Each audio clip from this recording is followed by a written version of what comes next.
लेकिन जफर इस्लाम साहब, आप क्या जवाब देंगे उन तमाम कांग्रेस के नेताओं का, विपक्ष के नेताओं का, जिसमें से एक मनीष तिवारी है जो कह रहे हैं ये तो राष्ट्रीय आपदा है।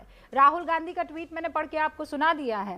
एक इंडियन यूथ कांग्रेस के श्रीनिवास हैं जो इस वक्त वहां जाकर और इस पूरे के पूरे कार्यक्रम के खिलाफ जो है एक माहौल बनाने की कोशिश हो रही है। वो कह रहे हैं ये गलत है, आप इतिहास के साथ छेड़छाड़ कर रहे हैं। पहली बात तो ये समझ में नहीं आ रहा कि छेड़छाड़ कौन कर रहा है और क्या छेड़छाड़ कर रहे हैं। आज तक ये समझ में नहीं आया। इसीलिए पुरी साहब ने सही कहा कि राहुल गांधी को सीरियसली नहीं लेना चाहिए, इसलिए कि जो आदमी ऐसे मुद्दे को समझ ना पाए उसको सीरियसली क्यों लेना चाहिए। ना तो इतिहास से छेड़छाड़ है, इतिहास का सम्मान है, पूरा सम्मान है। आपके पास दो आर्मी के लोग बैठे हैं, पूर्व रिटायर्ड लोग बैठे हैं, ब्रिगेडियर जनरल लोग बैठे हैं, उनकी फीलिंग्स आपने सुनी।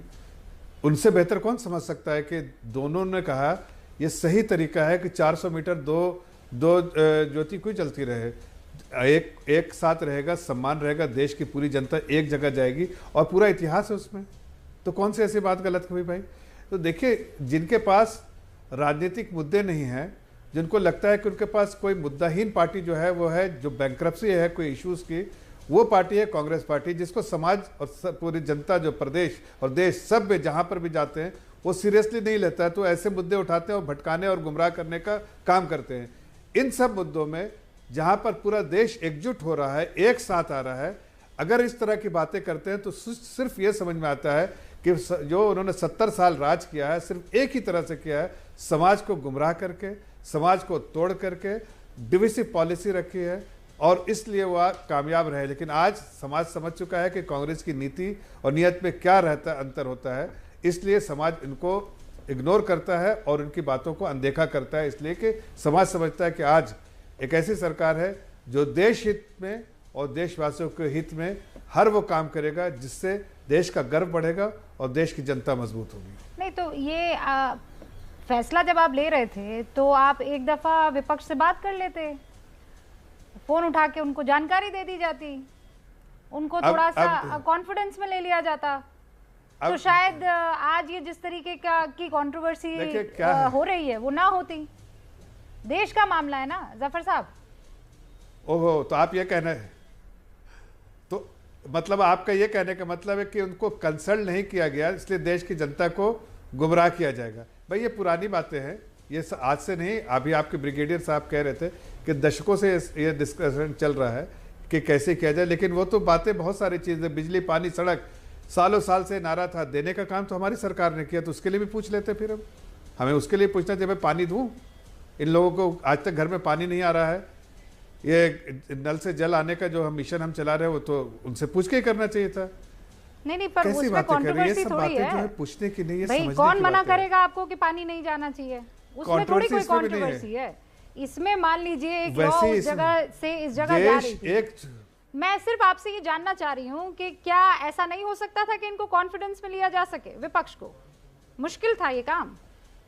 मैं तो ये कह रहा हूँ कि नहीं, मैं तो ये कह रहा हूँ कि जिन बातों के लिए से देश एक साथ आता है, मैं उल्टा कह रहा हूँ, इस चीज का स्वागत करना विपक्ष को चाहिए था, जिस चीज से वो महरूम रहे और इन्होंने इस पे जो टीका टिप्पणी की है उससे खुद एक्सपोज हुए, उनको करना चाहिए था कि ऐसी सलमान निजामी साहब, आप खुद एक्सपोज हो गए हैं, आपको कोई सीरियसली नहीं ले रहा है, आपके पास कोई मुद्दा नहीं है, इसीलिए आपने इस मसले में भी एक मुद्दा खोज निकाला और झूठ परोसने की कोशिश की।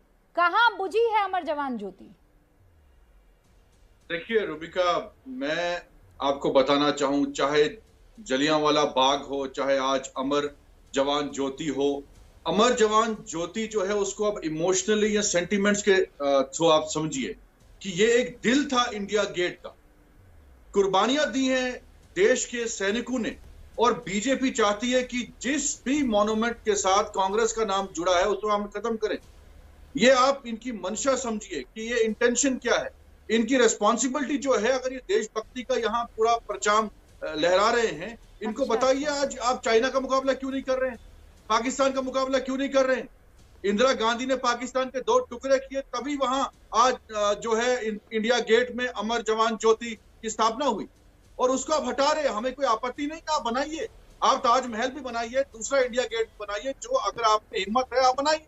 लेकिन आप यहां से उठा के वहां ले जा रहे हैं, आप एक दिल को छीन रहे हैं। एक दिल का आप 2 चीर के उसके दिल के टुकड़े को दिल को भाई दूसरी जगह ले जाएंगे। ये दिल किसका, किसके दिल का, किसके दिल का? इंडिया गेट रविका जी पूछना चाहता हूं, किसके दिल की बात कर रहे हैं? नहीं, किसके दिल के? रविका जी एक सवाल पूछ लीजिए मेरे तरफ से। आप स्क्रीन पर हैं जफर साहब, आप किसके दिल की बात कर रहे हैं? पूछना चाहते हैं पूछिए। सलमान भाई एक सेकंड, ये अच्छा ठीक है, कुछ टेक्निकलिटीज में समझना चाहती हूँ। अब चूंकि दिल का जिक्र आ गया, एक सेकंड जफर साहब, एक सेकंड। सलमान निजामी, ये अमर जवान ज्योति यहाँ पर जलाई क्यों गई थी?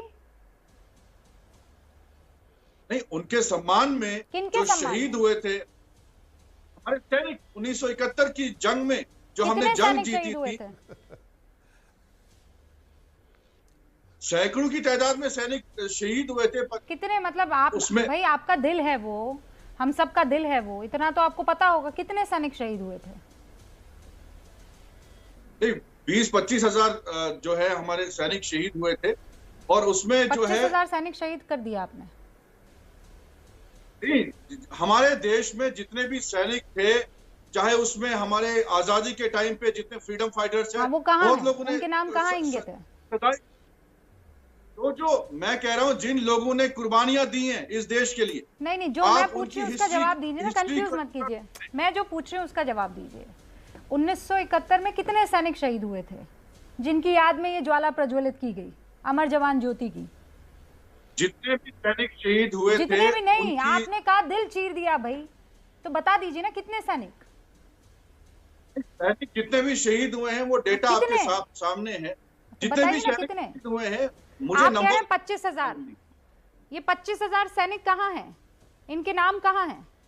मैंने 25,000 बोला, फ्रीडम फाइटर्स जो जिनने शहादत दी इस देश के लिए, कुर्बानी। सलमान भाई मैं कह रहा हूं कि अगर आप इतनी बड़ी बात कर रहे हैं, इतनी बड़ी बहस में हिस्सा ले रहे हैं, तो आपको इस बात का एहसास होना चाहिए कि 71 में शहीद होने वालों की तादाद, उनकी संख्या क्या थी, और 25,000 जिनका आप जिक्र कर रहे हैं उनके नाम इंगित कहाँ हैं? मैं बताऊं आपको, नेशनल वॉर मेमोरियल में वो 25,000 के आसपास जितने भी सन 1947 के बाद शहीद हुए हमारे जवान, उनके नाम इंगित है।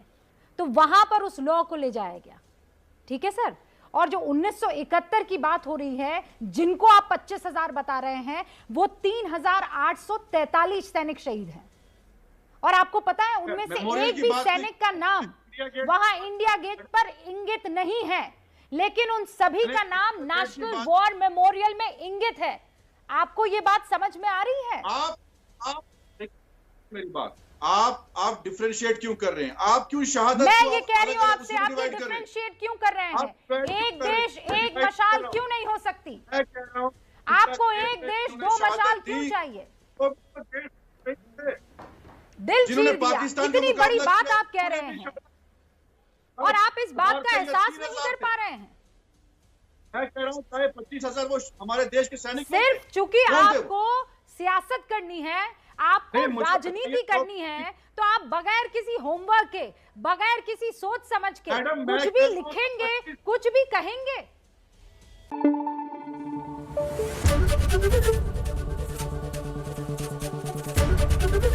एबीपी न्यूज आपको रखे आगे।